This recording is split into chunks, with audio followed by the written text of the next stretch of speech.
The second episode of Welcome to Derry opens with Lily trapped in a nightmare, reliving the murders from the first episode.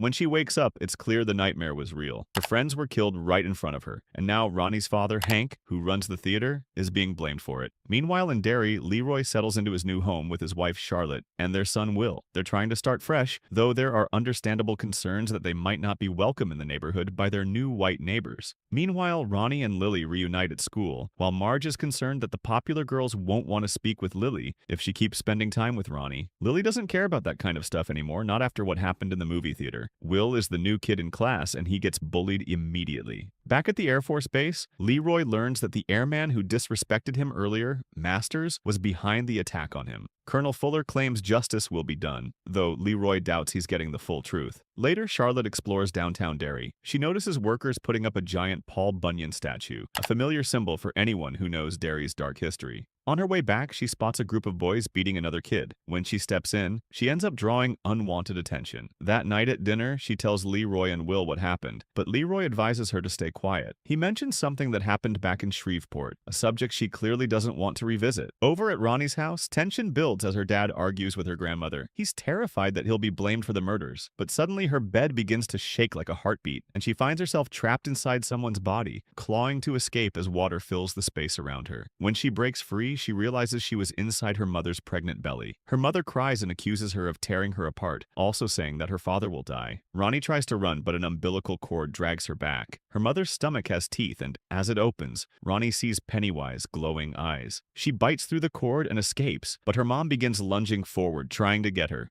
At the perfect time, Ronnie's dad barges into the room, and her mom is gone. Later that night, Dick gets more screen time. We see him out drinking with fellow airmen. Chief Bowers, a relative of Henry and Butch Bowers, who is at the same bar, pressured by locals to arrest Hank. Dick and the others are thrown out, likely because they're black. They head back to base, where it's clear Dick holds special privileges. The next day, he's seen working at a construction site, assuring the men that their project is close to success. Meanwhile, at school, Ronnie tells Lily what happened. When she finds out Lily didn't tell the police Hank was innocent, she loses it. Lily knows that telling the truth about what really happened would only get her sent back to Juniper Hill. Ronnie's outburst lands her in detention. Meanwhile, Will eats lunch alone in the hallway until he meets a kid named Rich. Their talk gets interrupted by a stink bomb, and Will ends up getting blamed, earning a trip to detention too. Later, Chief Bowers interrogates Lily. He twists her words, scaring her into admitting she isn't sure about Hank's alibi. The next scene shows Hank being arrested. Ronnie and her grandmother watch helplessly as he's taken away for something he didn't do. At the base, Leroy confronts Masters, proving he couldn't have fired the weapon used in the attack. Shaw steps in and admits he staged the whole thing. He says it was a test to find someone who shows no fear. He's working on something secret and believes Leroy is the man for it. The final horror sequence focuses on Lily again. While shopping alone, she starts hearing voices. Down one aisle, she sees cereal boxes with the rotting faces of her dead friends printed on them. She's cornered between shelves of pickle jars, and one jar suddenly contains her father's severed head. The jars crash to the floor, and his body starts reforming. A tentacle wraps around her neck, choking her, until she snaps out of the vision and finds herself back in the store. A worker is yelling at her, and the horror is gone.